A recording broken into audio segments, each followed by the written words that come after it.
I'm Larry Flick, I'm Gabe Scherzer. and this is the comment section, where we dig into all things music in the style of your favorite part of the internet, the comment section. Um, Before we get into today's topic, though, young Gabriel, what are you listening to? I've been in a funk mood, so I've been listening to a lot of Anderson .Paak, a lot of Bruno Mars, a lot of Wolfpack.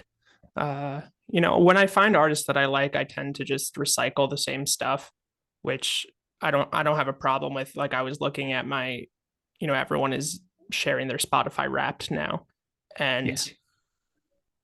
year to year, I don't typically have that many new artists because when I find artists that I like, I will listen over and over again, try to pick out new things. But yeah, so I've been in a funk mood. How about you? Yes, the Spotify Wrapped came out, which is my favorite thing because it reminds me of my very nerdy practice when I was a kid of keeping a notebook with like lists of songs for various reasons. I would write down the American Top 40 from Billboard, based on a radio show that doesn't exist anymore called Casey Kasem's American Top 40.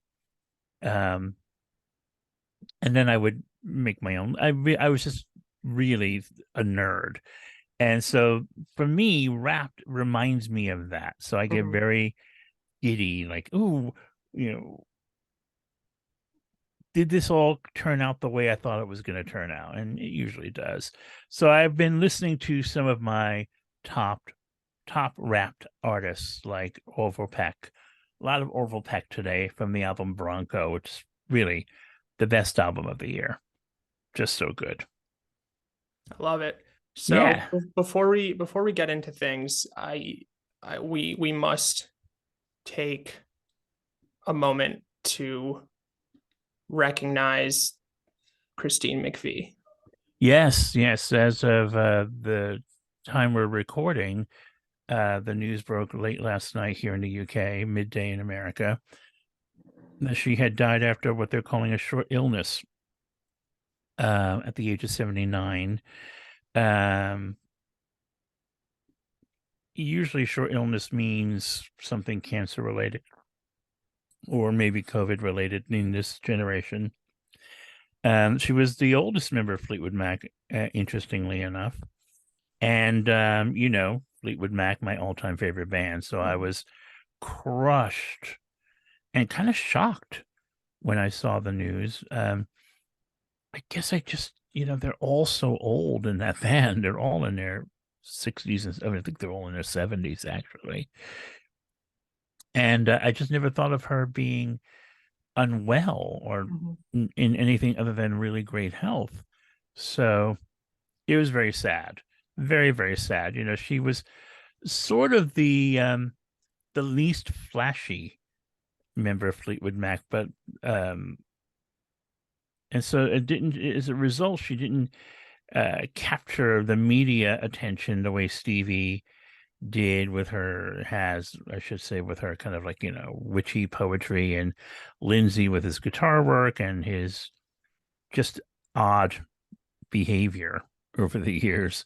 Yeah, Christine's job was to be the anchor, to be the reliable source of great songs that, when in doubt, release a Christine McVie song as a single because it would do well. Um, and she was probably the most prolific of all the members of this version of Fleetwood Mac, because obviously Fleetwood Mac was in various incarnations before this one.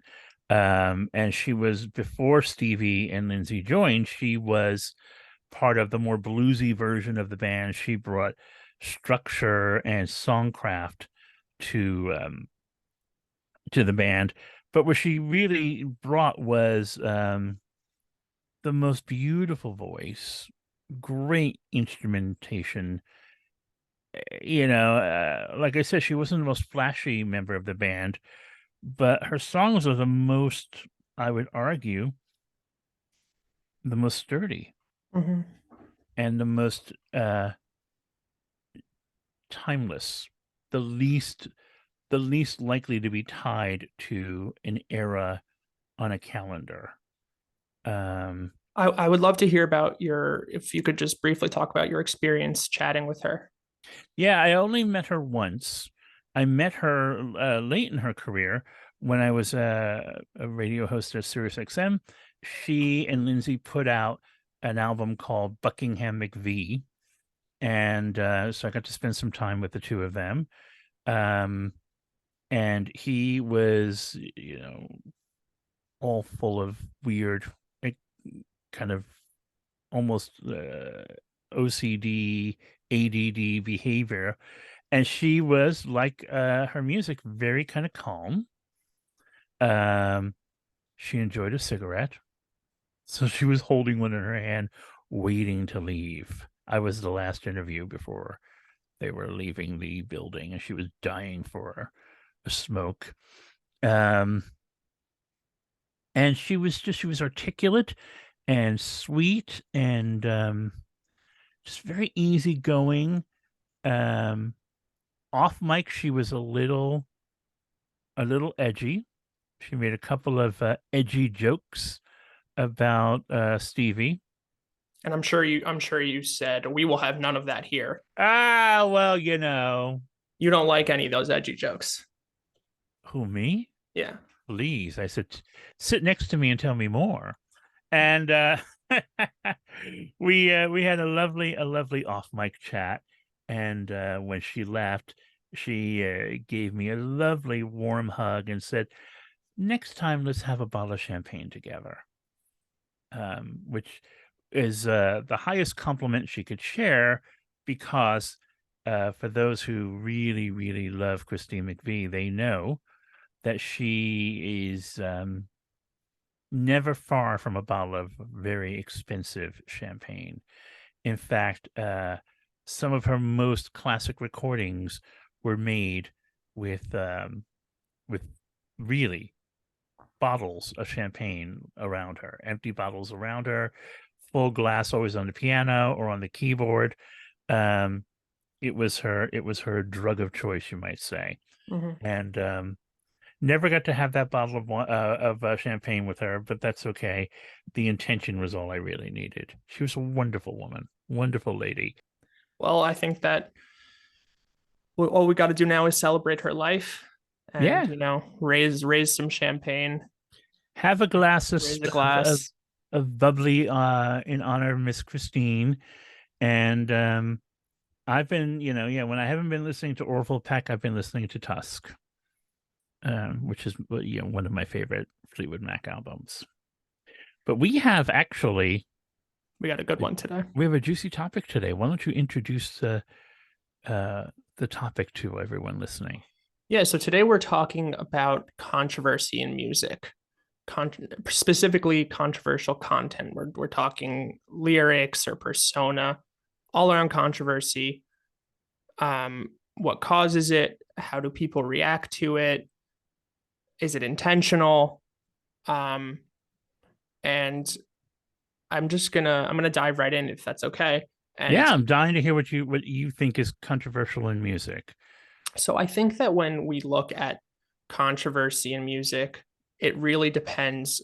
You have to look at it era to era, and you have to look at sort of the critiques kind of remain the same across different decades, but in terms of what would be a fitting for a critique changes decade to decade. So I think the main critiques that you'll hear are this is overly sexual, this is promoting violence, um, this is anti-American.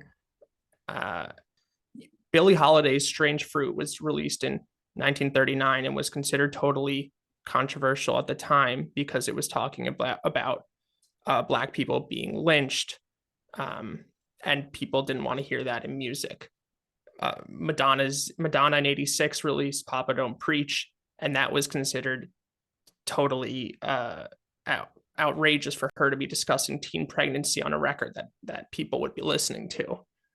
Um, NWA's "Fuck the Police" was considered super controversial, and they were detained several times for performing it just because it was very anti-cop, and they argued that the police forces in various cities argued that it was promoting violence.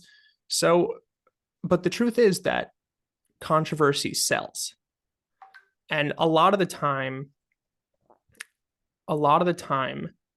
they're really important messages that are being said in these quote unquote controversial statements.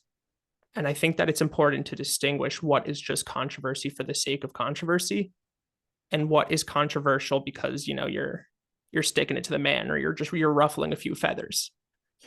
It's an interesting idea, and I will say that on one hand, there are certain things that I choose not to let in my ears and in my emotional space when it comes to music.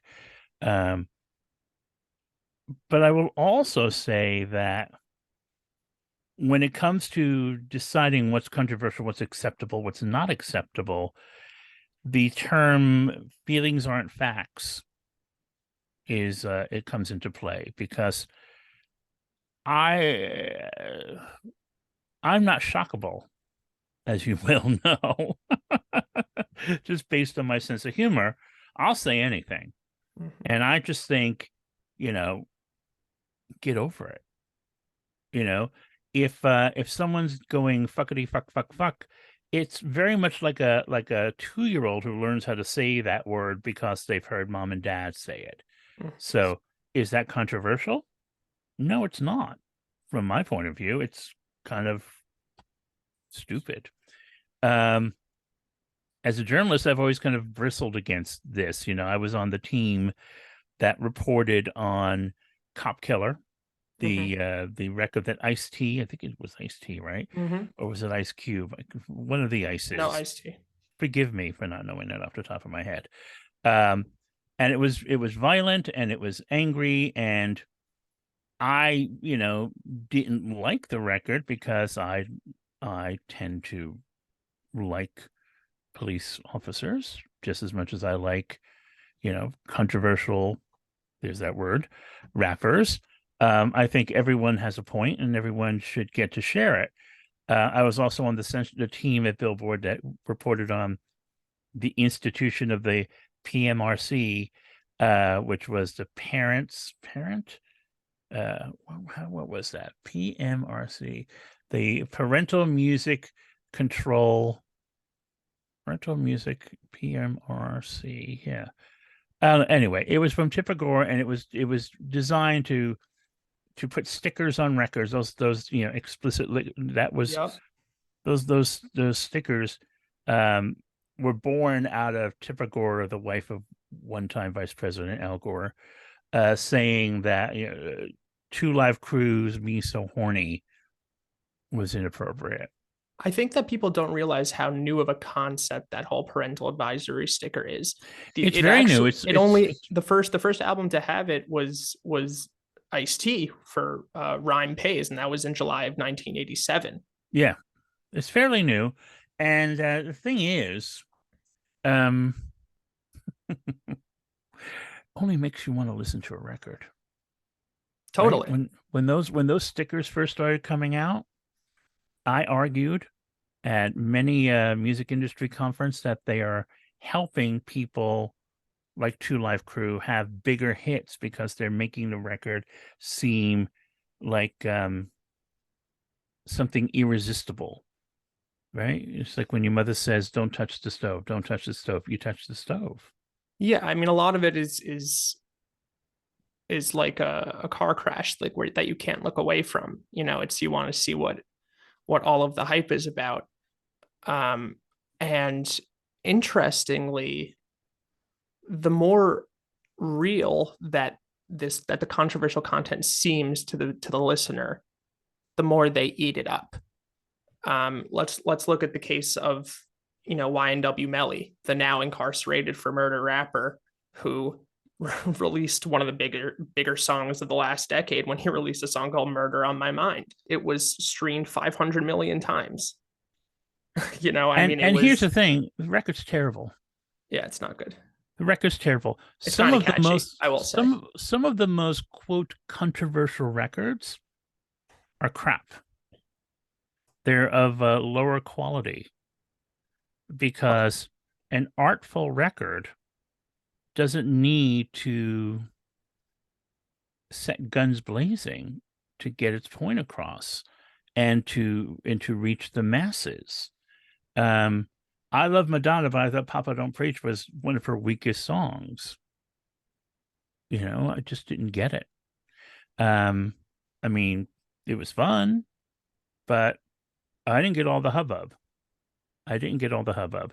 I thought Me So Horny, Two Live Crew, what a load of old shite, and so while people are screaming about records, they're putting money in the pockets of artists who very often don't even really merit a listen. And listen, I believe everyone has a right to make music, but I also don't think everyone has a right to have hit records. You have to have some quality there. You have to have some merit. You have to have well, good songcraft. And I think that these records are piles of poo. I don't agree because I don't agree with what you're saying about the records are kind of crappy in their nature because while I think that some of them are, I think that it takes a certain level of, call it genius or call it madness or call it bravery, whatever you want to call it, to strike a chord with people. And I think that that is a skill in itself to sort of, the music behind the words might not be the greatest. But when we're talking about controversy in music, we're really talking about the content of what's being said. But we're And also wait. We're also talking about artists who are trying to make a buck. And as soon as it became clear that yelling fire in a movie theater would make them some money, they started yelling fire in that movie theater. Um, Madonna didn't really care about the topic of teenage pregnancy. She just thought it would be kind of cool. Um, I will say that NWA and even Eminem, Eminem, but what do I you think mean? that listen, that guy lives has dined on the lowest hanging fruit in his entire career. Oh, I so disagree. Well, you weren't subject to the word faggot in his music for I once actually was hired by the Advocate magazine to count it. And on one record he said the word faggot 217 times. I I So I so think that he can fuck the right all the way off and stop swinging off of Elton John's bra straps to make good with gay people. I think that a lot of his stuff is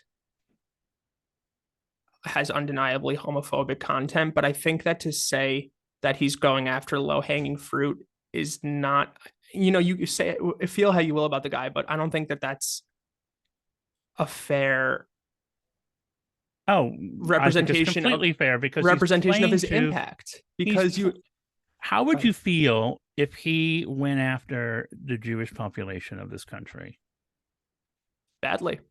No, I mean it's and suddenly people were saying, well, Eminem, Eminem, Eminem, and then burning synagogues?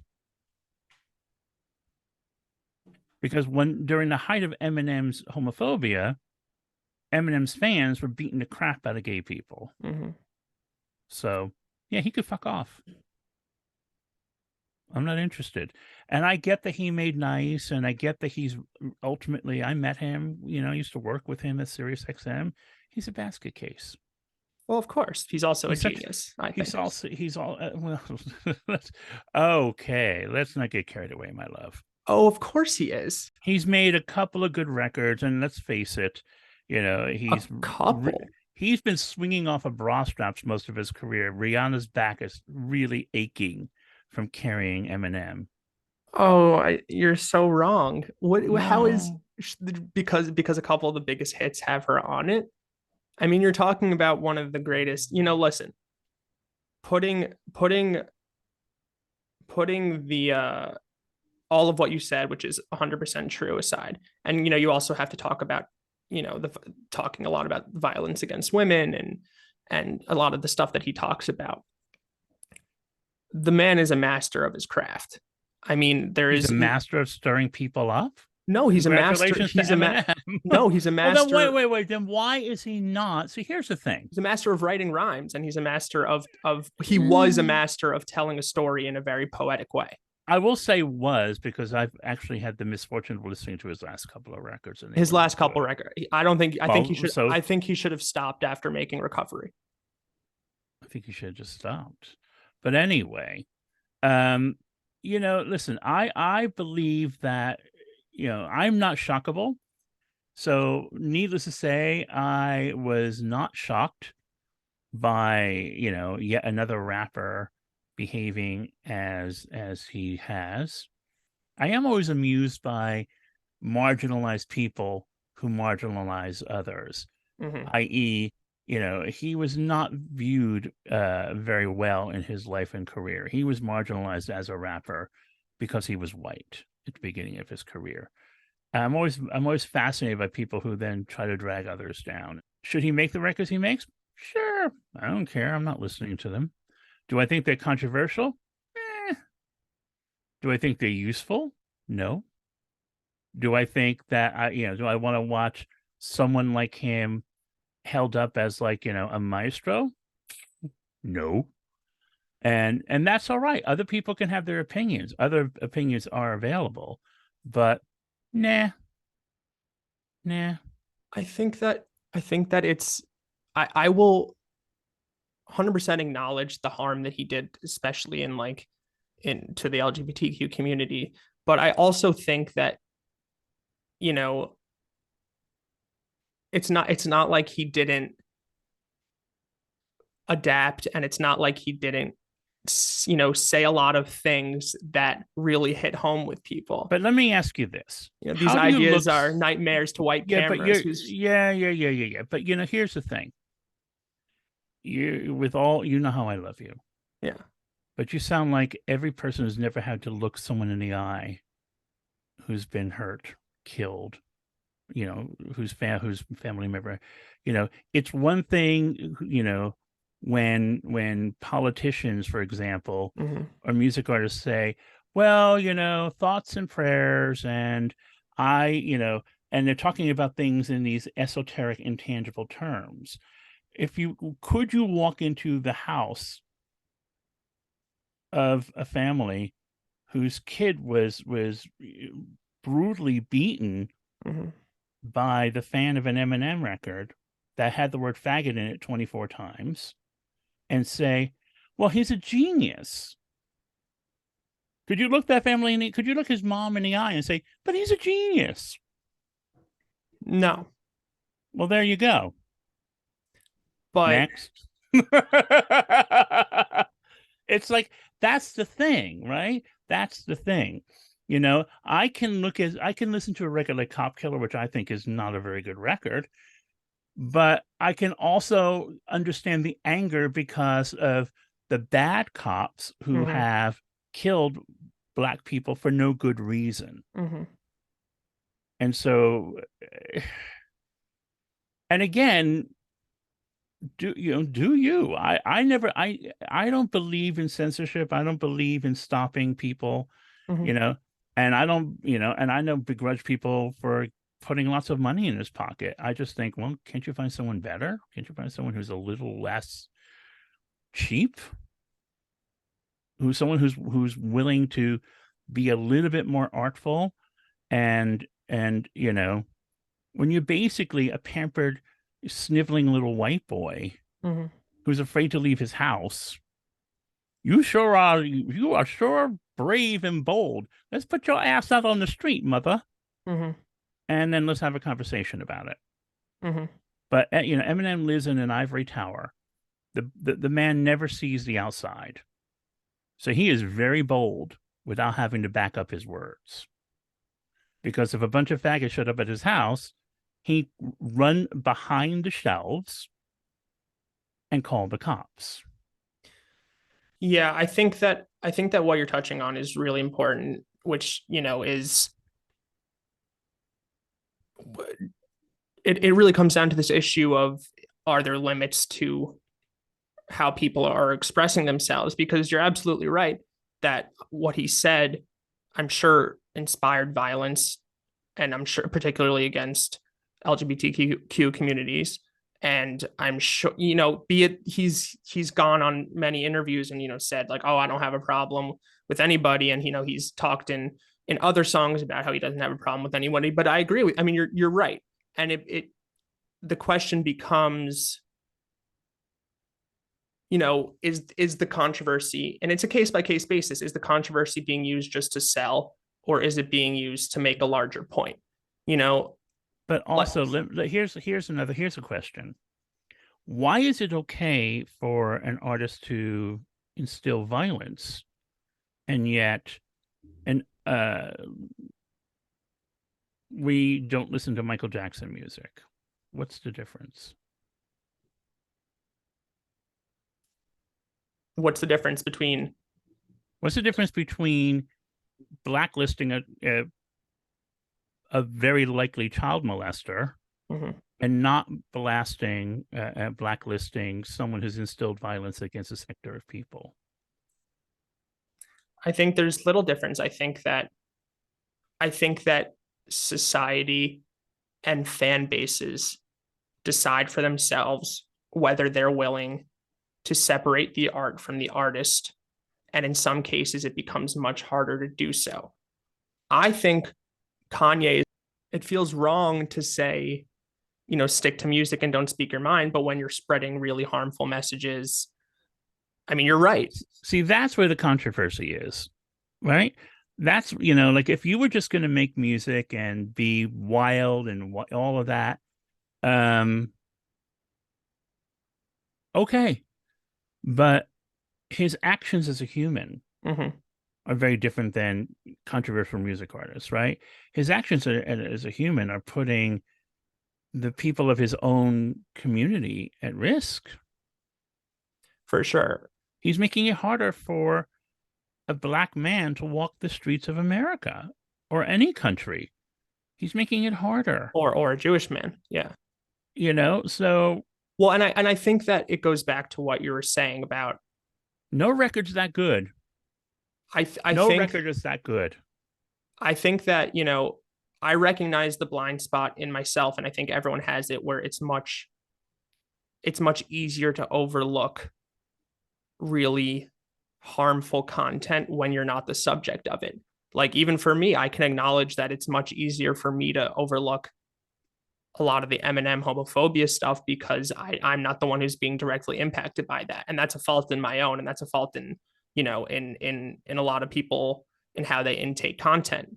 Um, I think I haven't seen a lot of non-Jews speaking out about what Kanye has been saying. I think that it's Well, there was quite the social media uh, moment where people were saying very visibly that they stand with their Jewish friends. mhm. It was particularly visible on Instagram. But I hear what you're saying. I hear what you're saying. Um, and I think the difference between, who knows? Eminem is probably a lovely guy. Mhm. I don't have to listen to his records. No, And I definitely. don't begrudge anyone who wants to listen to his records.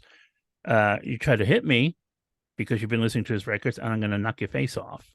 Kanye's a different story because records aren't that good, and in his real life he is unhinged, and it's time for everyone, including us, to stop talking about him because this is what he wants. Well, I agree with it. It all circles back to the main topic of this conversation, which is that controversy sells. These controversial Yeah, the records that, and be it because they have really important content, and that resonate with a lot of people. I mean, look, during the George Floyd protests, the song "Fuck the Police" rose in streaming like 270% or something like that. And there's a reason for And that, because it resonates right. with people, and it's a message that And really struck a chord. and the thing is, and again, I don't find that controversial, because I think that there was that record was born out of a degree of violence that Black people should never, ever, ever, ever, ever deal with. And I say that as someone who likes police films. Doesn't mean I like all of them. Just like Mhm. it doesn't mean I like. It's in some ways, it's case by case, but largely, what we're talking about is the music and the behavior of people who want money, Mhm. and the public is unfortunately not savvy enough to discern who's doing it for art and who's doing it for money. Most of them are doing it for money because, as Yeah, I said at the beginning, there are more artful ways to make your point about things like teen pregnancy.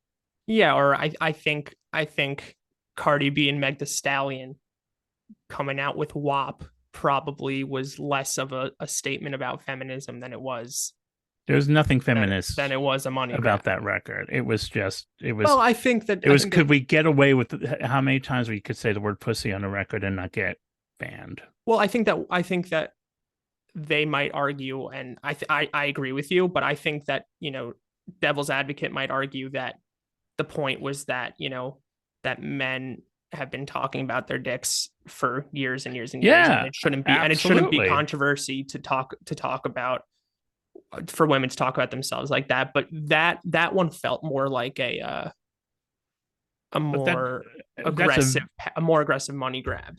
it's not, yeah, I mean, what you're saying is right, and a record about that is great. But that was just like pussy, pussy, pussy, pussy, Mm-hmm. pussy, pussy. And it's like, okay. Again, like I said, at the beginning of this conversation, it's like listening to a 2-year-old learn how to say the word fuck. Mm-hmm. They sounded like two-year-old children going pussy, pussy, but the message was lost. And it sold like Well, it yeah, sold. because quote controversy sells, It and absolutely does. two famous women going pussy, pussy, pussy, pussy, pussy is going to, ring the cash register. Mm-hmm. I guess what we're really coming down to is that there are certain things that press our individual buttons, Right. and that's fair enough, right? I mean, doesn't make anyone a bad person.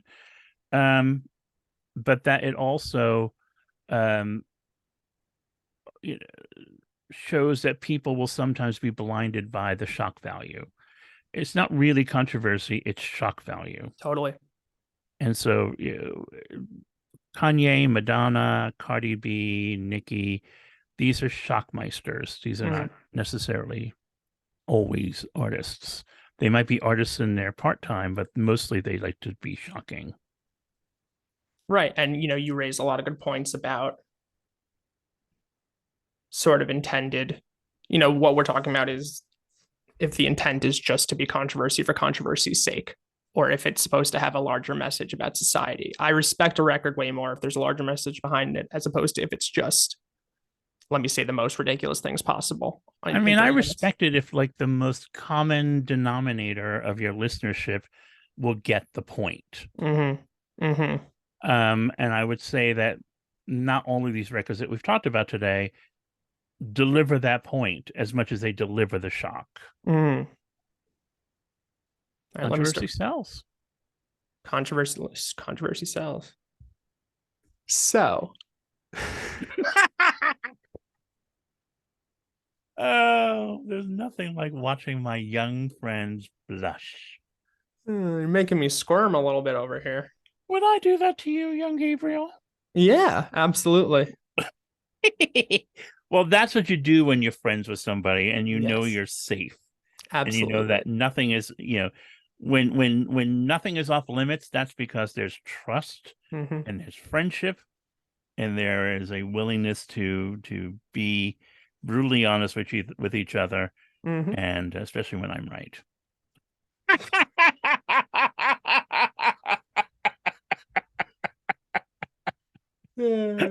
Why? Because your body is a wonderland. Larry, this, Meow. no matter how many times you do it, What? I, I, It I, sounds different every time, I right? think it will push my buttons every time. I know. And I really I wish don't it know didn't. why. I wish it didn't. I don't know why. All right, let's wrap this up. I need a nap. Next week, we're going to talk about the Partridge Family. And the fact that Susan Day has a big old mole on her left breasticle. How do I know that? Well, tune in next episode. Controversy is a very powerful tool, especially in music. And Yes. whether it does more good than harm or harm than good is really up to the listener. But I think one thing that's undeniable is that we're sitting here talking about it because it does so well. Yeah. And Controversy charts. but I will argue further that they're some of the greatest artists on the planet have made what would be deemed controversial now, Mhm. but were artful, beautiful records of note, like all the work of Bob Dylan, Joan I was about Baez, to say, yeah. Janis Joplin. These are artists who've made powerful, insanely incendiary comments about politics and people and sexuality. And they didn't have to go pussy, pussy, pussy, pussy, pussy. Mhm. Patti Smith, one of the greatest artists who to ever walk the planet, never had to go pussy, pussy, pussy, pussy, pussy, pussy, pussy. And yet she has said many a powerful, and if people paid attention, many a controversial thing on her records. She's made very fiery comments on sexuality, violence, feminism, Mhm. um, but she never retreated to the lowest common denominator. If you can do it, and you could be artful. And so Right. the question isn't how do you feel about controversy? The question is, why do you succumb to shock value? Right. Why is some controversy? Why are we willing to let some slide but not let others slide? And why are you willing to pay for it? Right. Right. There's back in to hark back to my radio history. um Howard Stern once upon a time was considered one of the most controversial people to ever crack a mic on the air. Mhm. And he was sometimes kind of gross, made really low hanging fruit jokes.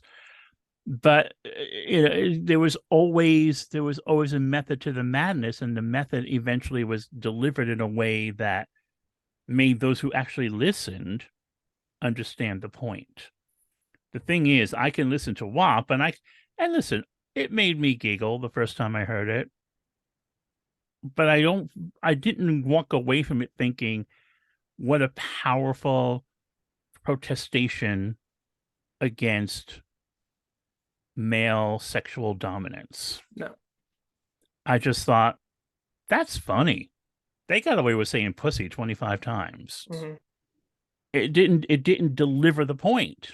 It did not deliver the point. I could listen to Fuck the Police, and I don't like that song, but I got it. Mhm. And I would fight more for their right to put that record out than I would for WAP. There was an argument about big controversy over the Ozzy Osbourne record Suicide Solution, and how some people thought it was inflicting the intent to commit suicide among teenagers. I don't know, but when I listened to the song, I got the point of what he was saying, and he was not saying kill yourself. He was saying a lot of other things about depression and about angst and about the catharsis that we move through. And certainly I've had moments where I've listened to rock and roll and heavy metal feeling suicidal, and then the the music, thank God, pulled me out of it. Mm-hmm. But these people, the music didn't pull them out. And that's a tragedy. Does that mean the record shouldn't exist? All these records should exist, but why are we like shocked by some and not shocked by others? Why are we Mm-hmm. throwing, why are Cardi B and Nicki Minaj, millionaires largely on records like that? Mm-hmm. I think it's going to be a longer conversation. Oh Uh, yeah. These debates go on and on and on. There's always a new angle, a new point of view to and even, I could go back and listen to what I've said over the last hour and think, oh God, that was stupid. You shouldn't have said that. Rethink that. Come up with a more artful way of saying that. Hey, you're not the one who has to sit here and edit these, buddy. Oh, my body's not a wonderland. It's a long and bumpy road. I made myself. Sorry. What do you think? Should we wrap it up? I think we should get the hell out of here. So of course, share your thoughts. We're all over social media at Larry Flick and at Gabriel Scherzer, Gabe Scherzer. We want to hear what your thoughts are. Listen, share, talk, get involved. And until next time, I'm Larry Flick. I'm Gabe Scherzer. I think you're the only person that actually calls me Gabriel. Not even your grandma? Like almost never now. Oh, well, that makes me want to call you Gabriel even more. Well, Young Gabriel. young Gabriel. We'll see you next time. See you next time. Goodbye.